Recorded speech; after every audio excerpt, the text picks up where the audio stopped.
Hey guys, it's Merce. Welcome back to Harpies in the Trees. I'm going to be doing an unboxing today.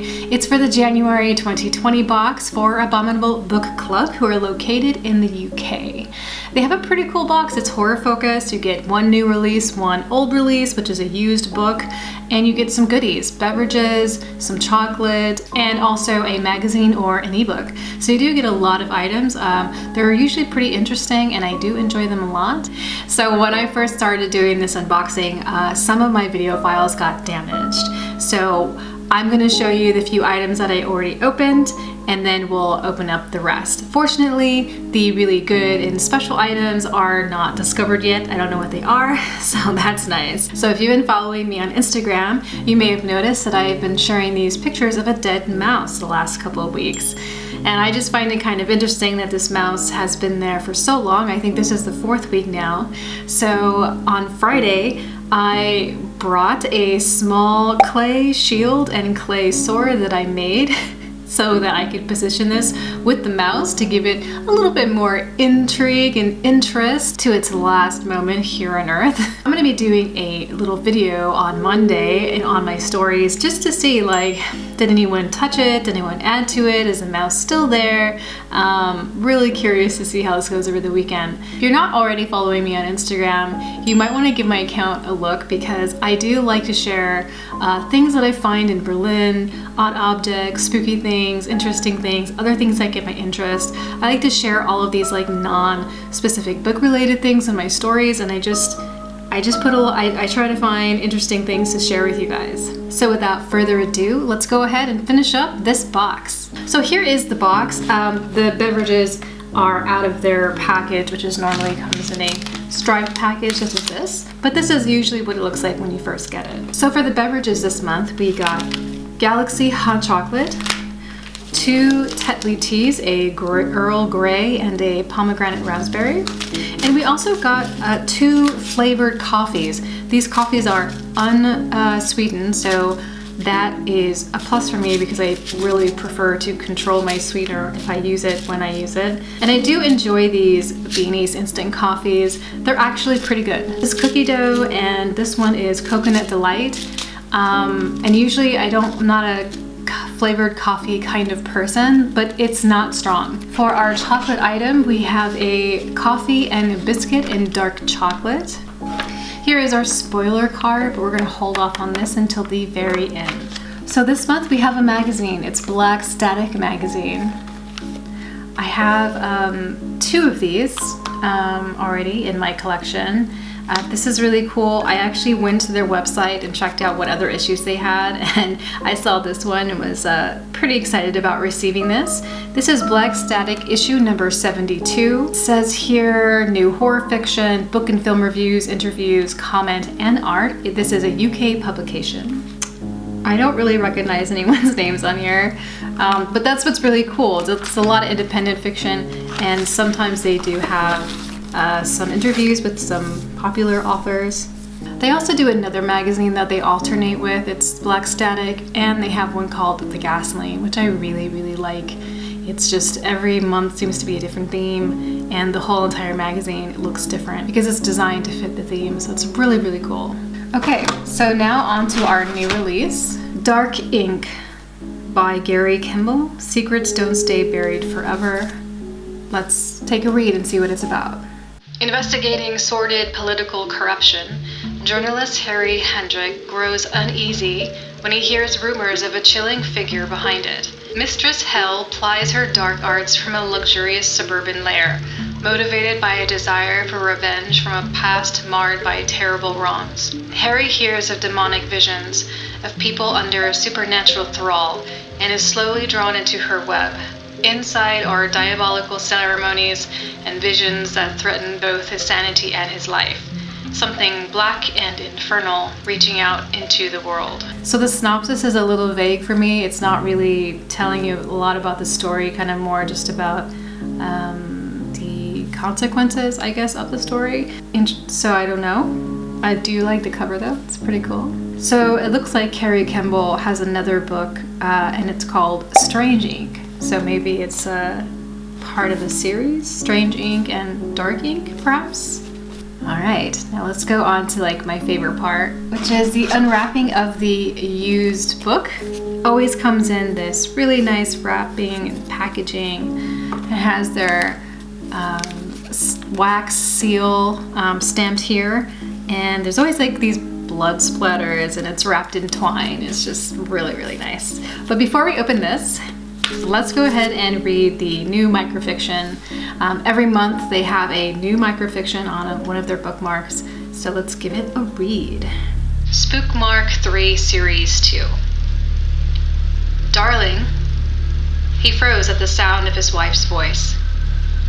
I need you, she said. The staircase creaked with each step as she climbed, the harsh sound piercing the stillness of the night. Finally, she stopped outside the door. I miss you, she whispered. He looked at the photograph on his bedside table and thought of the day he lost her. He thought of the coffin sliding into the furnace, and he wondered what was outside the door. I like that. It's spooky. I feel like, honestly, they're just getting better and better. Let's open it up. I always try to save these papers because they really, you could reuse them to wrap gifts, and they just look so interesting and so unique. People always ask me about them. Oh wow, okay, this is funny. So this is really cool because I just got a James Herbert book a few days ago.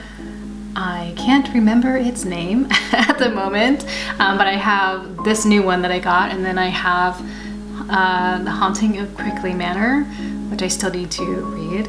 So it says, James Herbert Moon, The Nightmare Begins Before You Sleep, and there's this really nice artwork that you kind of open up to, which is really cool.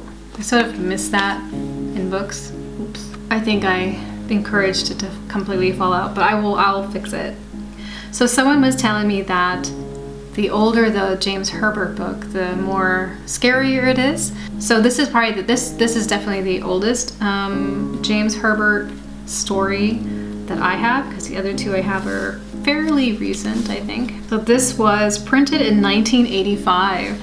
I don't collect vintage books or anything like that, but I've been buying my books from this website called worldofbooks.com, and they are based in the UK, and they only sell used books.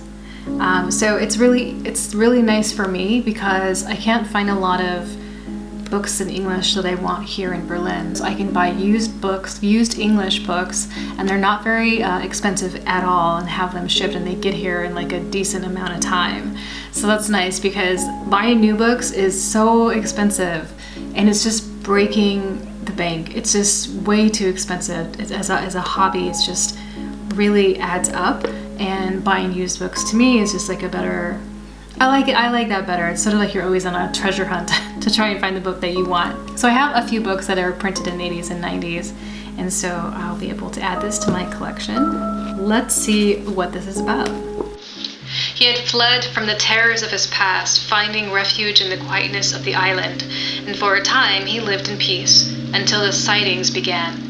Visions of horror seeping into his mind like poisonous tendrils, violent acts that were hideously macabre, the thoughts becoming intense. He witnessed the grotesque acts of another, a thing that gloried in murder and mutilation, a monster that soon became aware of the observer within its own mind and relished the contact, a creature that eventually would come to the island to seek him out. I'm hoping that the monster is supernatural or something, because I'm not really into like creature feature type things. I always just want the creature to win and to like do what it wants. I always side with the side of the monster, and it's just not scary to me though. It just kind of comes down to survival of the fittest in a type situation. But I don't think it's something I'd want to read about. Just not me. As you know, I like ghosts and supernatural stuff. That's me. So I hope it's supernatural. I'll probably, what I usually normally do is like go on GOODREADS and I just see what everyone's feeling on all these books that I get that I don't know anything about, so we'll see. Okay, so let's read that spoiler card, see if we missed anything or if there's any extra tidbits about what we got. January 2020, Dark Ink by Gary Kemble. Dark Ink, though being the second Harry Hendrick novel, so it is a series. It is a thrilling standalone read. It deals with supernatural occultism, murder, and political corruption reaching into the very top of the political spectrum. Wow, okay, he said supernatural, so all the good stuff, basically reminiscent of the Dresden Files, without all the wizardry. This series will be a staple diet for horror readers. Okay, and you know, this happens to me every time I read the spoiler card. Like, there'll be a book where I'm like, meh, and then I'll read, you know, their kind of little, just a note about it, and then I'm like, okay guys, you got me. Black Static issue number 72. Black Static magazine returns for the new decade. Decade? I don't know why I said that so weird. For the new decade, with another issue chock full of incredible short fiction from the likes of Jack Westlake, Matt Thompson, and Sarah Reed, plus your usual reviews, interviews, and editorials. Cool. Delicious chocolate from Welsh Chocolate, a secondhand book courtesy of the Accursed Library, and Spookmark series number 2, The Beckoning. The Beckoning, that's awesome. It's very gothic, very haunted house type title, which I love that shit. Owen Morgan writes all of these. He's one of the proprietors there over there at Abominable. He also just put out a book of short stories recently, which I have. It's really cool looking. I have not gotten into it yet, but I'm going to. If there was one thing I could change about this box, which is not a criticism, it's just kind of more like if I could make it more for me or something, I think I would switch out the chocolate for a candle. Like, even if it was just like these type of candles, like small candles or something, because I love candles. So I think like candles and drinking nice hot tea and reading just also go really well hand in hand, just as much as chocolate does. So that would be the only thing that I would change if I could change, but it's not really the important part of the box. The important part of the box are the books. So this was another good month of books and goodies from Abominable Book Club. Feeling pretty good about this Dark Ink book. Anytime there is anything supernatural, I get really excited about it. So Dark Ink has me pretty excited. It's going to be moved up on my TBR because if it's supernatural related, I'm definitely going to want to check this out. James Herbert Moon. Wasn't there a movie called Moon with like Jack Nicholson or something where he's a werewolf? Do we think that's like related? I'll have to check it out. Black Static magazine. I'm pretty excited about this because I do love sci-fi horror. I mean, you know, I think, what is the very first sci-fi horror film I ever watched? It was probably Event Horizon. So, you know, ever since then, that just really gave me a nice taste for that. So I'm excited about this. If it's going to be sci-fi themed stories, that's going to be really cool. Unfortunately, I can't eat the chocolate because wheat upsets my stomach a lot, but my boyfriend will definitely love it. And the tea and the coffee and all that kind of good stuff. Perfect.